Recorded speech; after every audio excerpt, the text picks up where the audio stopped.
Alhamdulillah alladzi arsala rasulahu bil huda wa dinil haqq liyuzhirahu 'ala ad-dini kullihi walau karihal musyrikun. Asyhadu an la ilaha illallah wahdahu la syarika lah wa asyhadu anna sayyidana wa nabiyyana Muhammadan abduhu wa rasuluh. Allahumma shalli wa sallim wa barik ala sayyidina maulana Muhammad wa ala alihi wa sahbihi ajma'in wa tabi'in. Faya ayyuhal hadirun rahimakumullah, usikum wa nafsiya bitaqwallah, ittaqullaha haqqa tuqatih wa la tamutunna illa wa antum muslimun. Bismillahirrahmanirrahim. Ya ayyuhalladzina amanu ittaqullaha wa tanzur nafsum ma qaddamat lighadin wattaqullaha innallaha khabirum bima ta'malun. Shadaqallahul azim.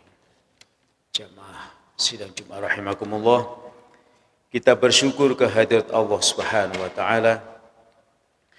Pada siang hari ini ditakdir Allah bisa bergabung dan memenuhi undangannya, berkumpul di rumahnya dalam rangka untuk mengabdikan diri kepadanya, menghambakan diri kepadanya. Semoga semua yang kita lakukan, rangkaian ibadah yang kita jalankan pada hari ini diterima oleh Allah Subhanahu wa taala. Amin ya rabbal alamin.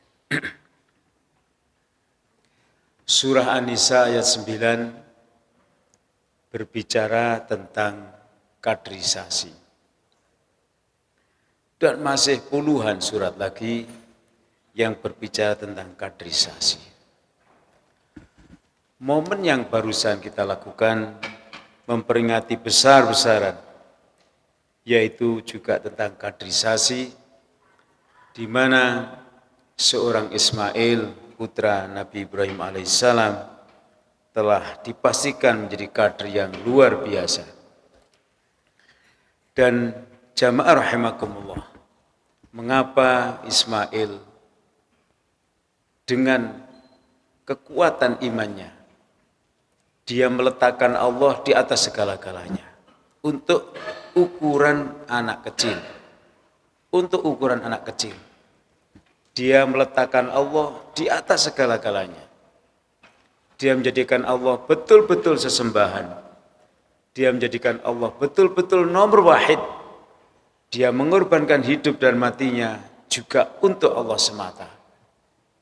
Yang tidak tanggung-tanggung adegan yang kita lihat, Ismail mengorbankan nyawanya demi taat kepada Allah Subhanahu wa taala. Pertanyaan kita, bagaimana output, bagaimana outcome seorang Ismail bisa menjadi seperti itu?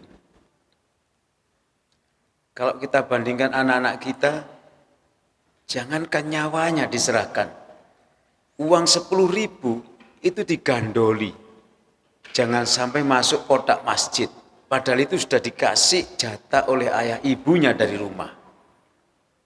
Masih ditawar, tidak bolehkah kalau yang saya masukkan kotak masjid hanya 5.000 saja. Belum lagi ketika anak kita mengorbankan waktunya, diminta oleh ayah ibu agar engkau duduk di shaf terdepan untuk anak-anak. Kamu datang pertama kali di masjid itu untuk menunaikan ibadah sholat. Anak-anak itu tidak dengan rela rasanya berkorban waktunya untuk Allah Subhanahu wa taala. Sementara Ismail bukan waktunya, tapi nyawanya diserahkan untuk Allah taala. Tidak hanya itu, Ismail itu menjadi faktor yang juga penting, bahwa ayahnya itu siap untuk menyembelih dirinya dengan kata-kata yang tidak perlu ditafsirkan, dengan jelas, tegas. Ya abatif'al, wahai ayahku, lakukanlah ma tu'mar, apa yang diperintahkan oleh Allah. meski harus menyawakan nyawaku. Nabi Ismail mengatakan dengan tegas, aku jamin, wahai ayahku, aku akan melaksanakan tugas Allah ini dengan penuh keikhlasan dan kesabaran. Sekali lagi, sampai di mana kadar anak-anak kita ini? Apakah sudah bisa seperti itu? Ketika diajak sholat subuh dengan ayah dan ibunya, apakah dia mengorbankan dirinya, waktunya untuk Allah Subhanahu wa Ta'ala?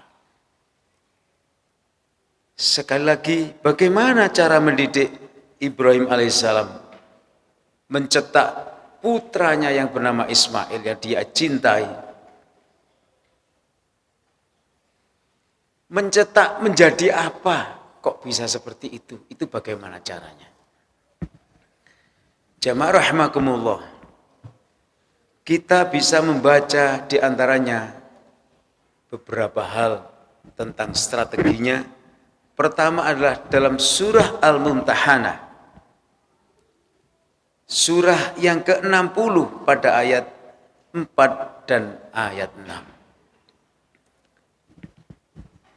Intinya gurunya atau orang tuanya harus menjadi teladan. Teladan itu banyak. Teladan dalam hal perkataan, dalam perbuatan, dalam sikap, dan yang zaman sekarang sangat penting, dalam cara berpikir. Jangan sampai anak-anak kita ini mencontoh di luar ayah dan ibunya. Tidak ada jaminan anak ini menjadi selamat. Mengapa itu terjadi? Karena setiap hari mereka bersahabat dengan handphone yang bukan tidak mungkin anak ini akan terbrainwash. Anak ini akan tercuci otaknya dengan membaca WA, dengan melihat video yang tak satu pun di antara kita mampu untuk mendampinginya. Maka Allah tegaskan, a'udzubillahi minasyaitonirrajim, qad kanat lakum uswatun hasanatun. Benar-benar Allah pastikan, ya, Ibrahim fi Ibrahim walladzina ma'ahu. Nabi Ibrahim itu menjadi teladan bagi siapa saja. Di dalam apa? Dalam mencetak generasi ke depan. Ucapannya bisa ditiru putranya, sikapnya ditiru putranya. Akhirnya Nabi Ibrahim telah memanen generasinya. Dites case, bagaimana anak pendapatmu kalau engkau aku sembelih karena diperintah Allah. Dengan tegas dijawab putranya, siap, saya jamin saya sabar. Ada lagi, bagaimana istrinya yang mengandung dan melahirkan anak itu? Bisakah dia menerima kenyataan ini? Ternyata siap. Siapa yang mendidik ini semua? Dialah sang guru. Guru besar namanya adalah Nabi Ibrahim alaihissalam. Panjang Nabi Ibrahim ini. Bagaimana bisa mencetak anak ini? Yang kedua, beliau sebagai seorang ayah. Apakah kita menyebut kepala sekolah atau guru? Silahkan saja. Ternyata telah membuat obsesi yang sangat hebat, luar biasa. Kita lihat salah satu ayat Al-Quran yang menceritakan bagaimana cita-cita beliau itu. Bismillahirrahmanirrahim. Rabbana inni askantu min dzurriyyati biwadin ghairi dzi zar'in 'inda baitikal muharram. Rabbana liyuqimus shalah. Nabi Ibrahim membuat strategi agar anak-anaknya itu terbiasa dengan masjid, terbiasa dengan sholat, terbiasa mendengar dan menyauti asma Allah Subhanahu wa Ta'ala. Diletakkan di suatu lembah yang kering, tidak ada tanda-tanda kehidupan di sana. Apa kata Nabi Ibrahim? Ya Allah, aku izin kepadamu, anakku aku tempatkan di tempat yang Tidak ada tanda-tanda kehidupan. Situ liyuqimus shalah, agar dia menjadi orang yang ahli sholat. Sholat itu diumumkan oleh Nabiullah Muhammad SAW adalah amal ibadah yang pertama kali akan ditanya oleh Allah Subhanahu wa taala. Tidak terbayang Nabi Ibrahim, beliau sebagai pemimpin umat di muka bumi, sebagai seorang nabi dan rasul, lalu anaknya tidak sholat. Bagaimana mungkin itu terjadi? Maka dikuat-kuatkan mentalnya. Si putranya ini ditaruh di dekat masjid yang kita kenal masjid di Mekah. Tapi keadaannya tidak seperti sekarang. Tidak ada tanda-tanda kehidupan di sana. Kita tidak bisa membayangkan apakah Ismail bisa minum di tempat itu. Bisa makan di tempat itu. Kita tidak tahu. Obsesinya adalah ahli sholat. Obsesi yang kedua adalah waja'alna lil muttaqina imama. Ini yang kita sebut sebagai seorang ayah. Ibrahim mencanangkan dengan kuat cita-citanya bahwa anak saya menjadi pemimpin besar di muka bumi ini. Lalu beliau mengatakan, ya Allah, jadikan anakku ini menjadi panutan orang-orang yang sekarang ini di depan mata saya sama menyembah berhala, menyembah selain Engkau ya Allah. Aku ingin anakku ini menjadi panutan kebanyakan orang di muka bumi ini, agar mereka bersama-sama kita masuk surga-Mu. Siapa yang dicanangkan jadi pemimpin? Ismail, yang belum lahir waktu itu. Sudah didoakan, ya Allah, berilah aku anak yang soleh. Habli minas solihin. Berikan anak kepadaku, ya Allah, anak yang membuat kami bahagia. Sakinah, mawaddah, warahmah. Berilah aku anak yang akan menjadi pemimpin tingkat dunia. Waj'alna lil muttaqina imama. Nabi Ibrahim tidak hanya berdoa, beliau membuat action plan, merencanakan, bahasa sekarang, dia disekolahkan di tempat yang betul-betul menciptakan seorang pemimpin yang handal. Kalau di dekat masjid kita ini namanya sekolah SD At-Taqwa. Di timur kita ini. Pertanyaan kita, apakah sekolah ini menjamin anak-anak kita menjadi anak soleh seperti Nabi Ibrahim berdoa? Menjadi anak yang nantinya membuat orang tuanya bahagia, bukan karena hartanya, tapi karena akhlakul karimahnya, dan karena pola pikirnya betul. Pola pikirnya Ismail dan Nabi Ibrahim itu sama dengan istrinya, bahwa hidup ini, inna sholati, sholatku, wa nusuki, seluruh ibadahku, wa mahyaya, hidupku, wa mamati, matiku, lillahi rabbil alamin, dipersembahkan oleh Allah Ta'ala. Ini pola pikirnya tiga orang ini. Dalam konsep pendidikan, ayah ini sebagai yang membuat kurikulum, yang menentukan kurikulumnya seperti apa. Ibunya sebagai kepala sekolah yang melaksanakan tugas-tugas kurikulum, dan anaknya jadi anak yang dididik menjadi seorang pemimpin. Tiga komponen ini dalam pendidikan tidak akan pernah lepas. Maka sungguh dosa besar dan sangat keliru ada orang tua kok menyekolahkan putranya tidak di tempat yang mendukung pengembangan dan penguatan Islam dan imannya. Yang ditanya nanti di akhirat, anaknya memang, kenapa engkau tidak sholat nak selama seumur hidupmu? Dia akan menjawab, di dalam Al-Quran ditegaskan, dia akan mencari siapa yang menyebabkan dirinya tidak sholat. Ketemulah namanya pemimpin. Ya Allah, aku ini tidak ngerti bahwa dulu semasa hidup harus sholat. Bahkan aku tidak mengerti bahwa Engkau adalah Tuhanku.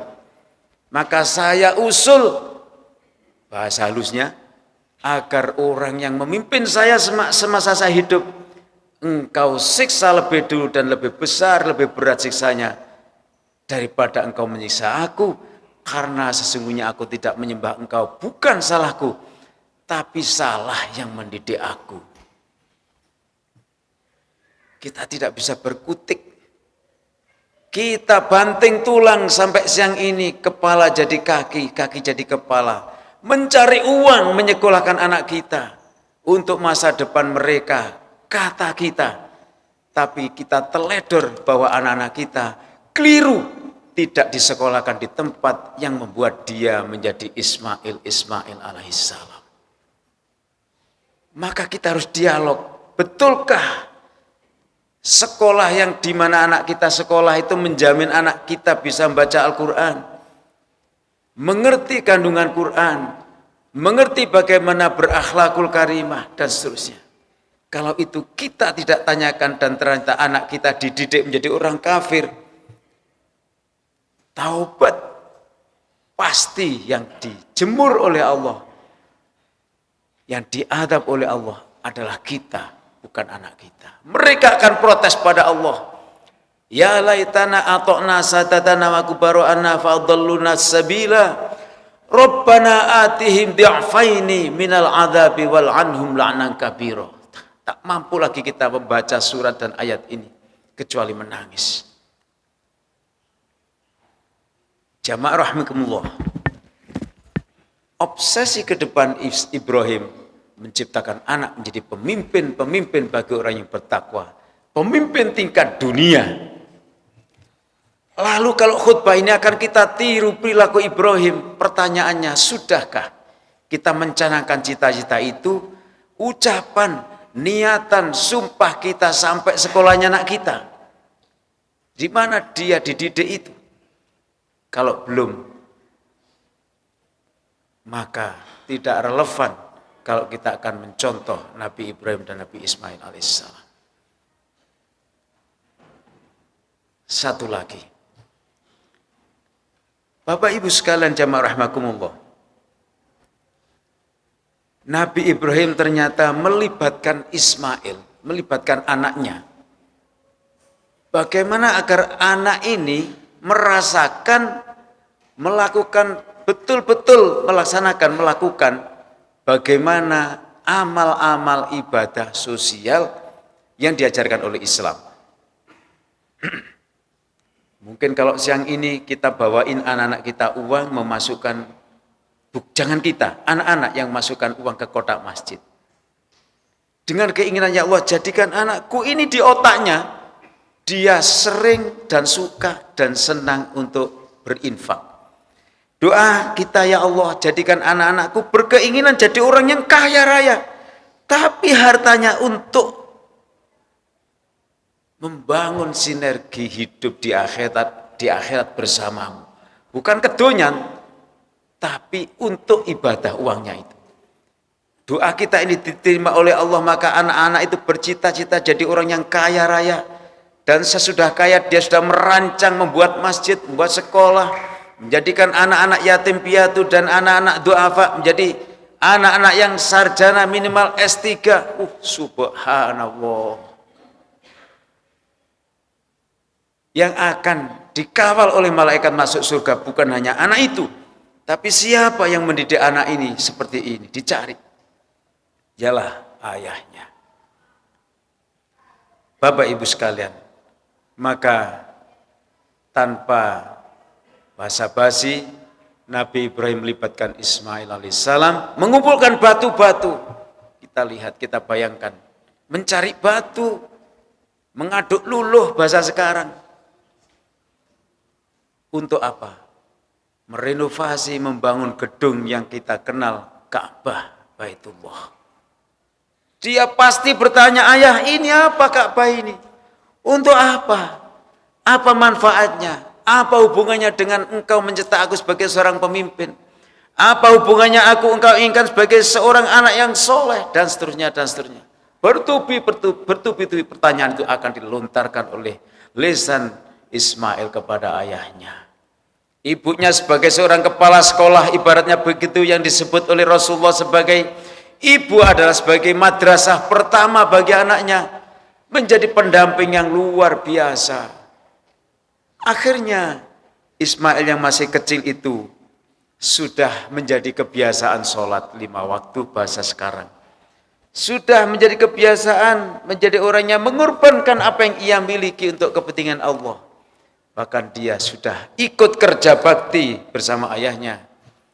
Kalau di bahasa sekarang, membangun masjid secara fisik dan mengorbankan tenaganya untuk kepentingan Allah ini.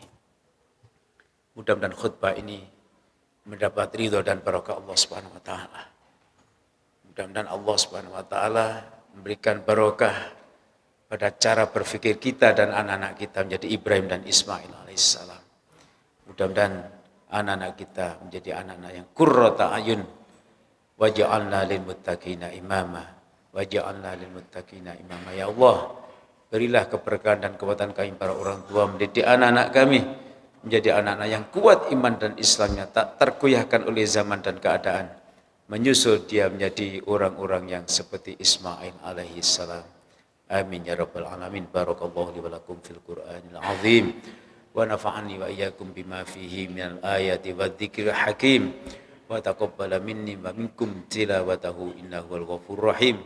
Wa qur rabbighfir warham wa anta khairur rahimin.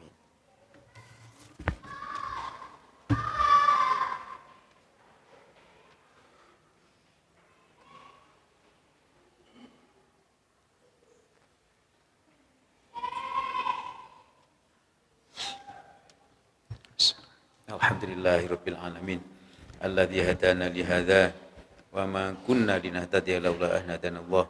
Asyhadu an la ilaha illallah, asyhadu anna sayyidana wa nabiyyana Muhammadan abduhu wa rasuluhu. Allahumma shalli wa sallim wa barik ala habibina maulana Muhammad wa ala alihi wa sahbihi ajma'in wat tabi'in.